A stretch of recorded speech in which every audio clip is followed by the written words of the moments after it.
We're gonna be talking about artist statements and how to write them, some confusion about them, some examples, and how they should overall flow. So some of the things with artist statements. What's the point? What if I don't know how to describe my artwork? Are they the same as an artist bio? And can I change my artist statement over time? So that and more is what we're gonna get into. So first, an introduction to me. My name is Damon Chambliss, better known as Firstborn Art. I'm an award-winning fine artist and creative polymath. My work often reflects on the subjects of esotericism, personal growth, and social commentary, combining the styles of surrealism and impressionism. I have an extensive history of showcasing and selling my work since the age of 13. I'm an alumni of Men Artists Guild, where I gained entrepreneurial skills, education, exposure, and mentorship that assists me to this day. Over the course of a decade, I have exhibited my work in solo shows, group shows, served as a mural assistant for renowned artist Hubert Massey. My talent has also been recognized with accolades, including the Gold and Silver Key, as well as honorable mentions in Scholastic's 2015 Art and Writing Awards, along with many of my creative endeavors. So the contents of your statement. So what, how, and why? These are the things that your artist statement should answer. Your artist statement speaks for you when you're not there. So what you do, that's your medium. How you do it, that's the process. Do you have a unique process that adds to your overall and unique flair? And why you do it, what's your purpose? What early info in your background inspired your work today? And what is your intention? And how does that tie into your intention? The contents. So traditionally, artist statements, they have an opening, which is the basic ideas and intentions behind your work. Then as you read more, it's more details, being usually concluded with a strong summary of the overall themes of your work. Some things to think about when making the content.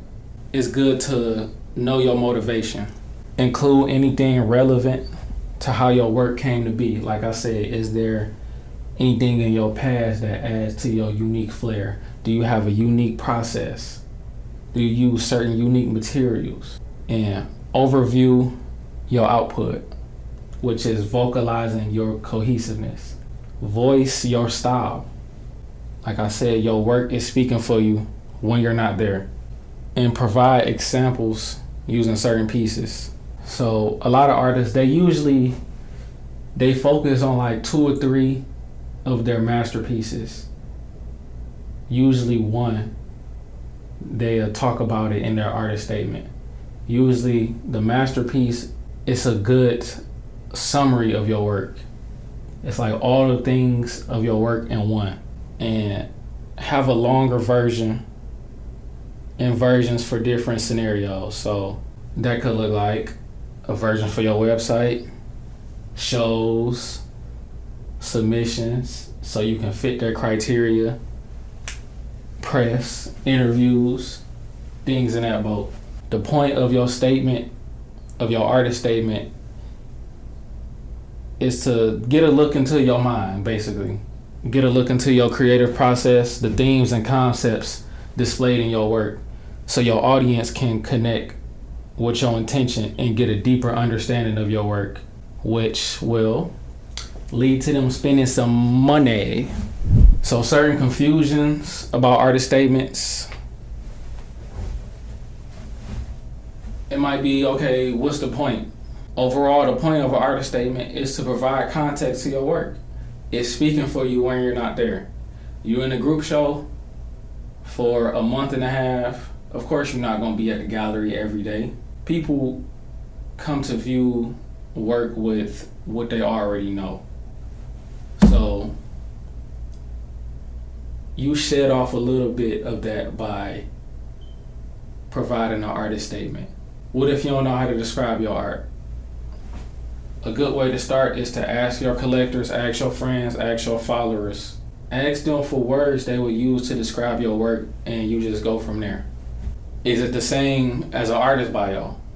No, but they can be combined and overlap for the sake of press and the elevator pitch. Can you change your artist statement over time? Yes. Yes, you can. Because as artists, our intentions and our artistic vision can change.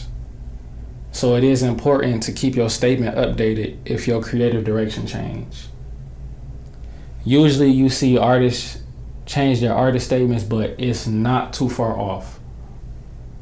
Unless they just go completely left field.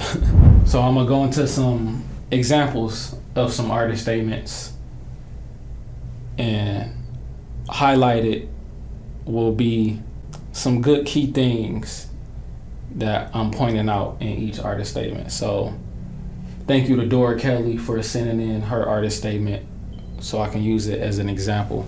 So my name is Dora Kelley. I was born in Detroit. I am now residing in Monroe, Michigan. After retiring from the YMCA and closing my flower shop down, I began studying art history.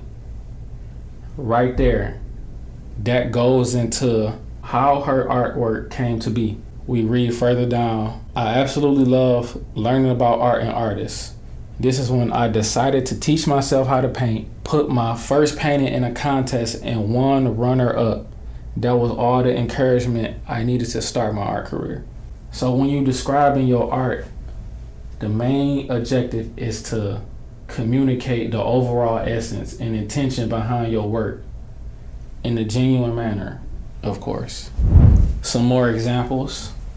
Reggie Singleton, another great artist from Detroit. As you can see, I basically highlighted his whole statement just because it's such a great example. He began drawing at an early age. He continued art throughout his teens and eventually majored in fine arts at Wayne State University.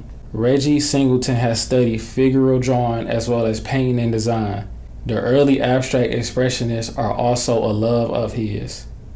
Right there, that's going into his history. It's establishing his authority, where it's talking about where he majored at in fine arts, and it's talking about his inspiration. So it's providing context when you're looking at his work. Reggie's current work is evolving into amalgam of the two. Pay attention to evolving. One thing with artist statements is they allude to the artist's work changing or just shifting, evolving. So it's kind of like giving a hint at like maybe his artist statement will change slightly. Another example, Henninger, aka Youngest Waffle. Appreciate you for sending in your artist statement also. Connor has been painting abstract since the age of 14. His works are usually centered around cats, fish, and people. Like I said, it's given into his history. That's actually showing authority, talking about when he started painting and giving some context on the figures in his painting. He mainly uses paint on canvas or wood as his media. Though all his works are figurative, they're also very open to interpretation. And he's giving context in his statement, but it's also saying, yes, this is also up for interpretation. You know, kind of like saying, I would like to hear what you see from my art. And it's talking about he collaborates with a variety of artists. So that's alluding to his style changing. It's giving a bit of the furthermore of the artist style. So yeah, be sure to check out Dora Kelley, Reggie Singleton, and Youngest Waffle. Be sure to Google them, check out their work. So what not to include in your statement? You don't want to say the same thing twice. The point of a statement is to get down to the overall essence. You don't want to repeat yourself. You want to communicate the message you want to give off and your intention. So that goes into having a few different versions and even making revisions. Also, don't be too wordy. The point is to land, for your message to stick. It's not to sound intelligent or overly artsy. You already an artist, you already a painter. Another thing, details that are not relevant to your work and how it came to be. Don't talk about how you got 5 cats and dogs. What does that have to do with your work? You don't want to leave people confused. And things that are not represented visually in your work. So if it's not present in your work and it's not visually communicated in your work, don't include it. This is kind of goes into the details not relevant. Don't over exaggerate your work. All in all, keep it simple, stupid. Keep it simple. Keep it simple but make it compelling. Drive it home. So in conclusion, creating art is different from presenting it. But both of these are separate from the skill of effectively describing the art. You can view and purchase my work on firstbornart.com. If you want more videos like this, for more tips, insights, and debunking myths of being a professional artist, be sure to check out the Creative Accountability playlist. Whether you're an emerging artist or a seasoned artist, I'm very confident you will find the content of value. This will be going up on my YouTube Firstborn Art. Go check out my new album, Sex, Shrooms, and Saturn, out on all streaming platforms.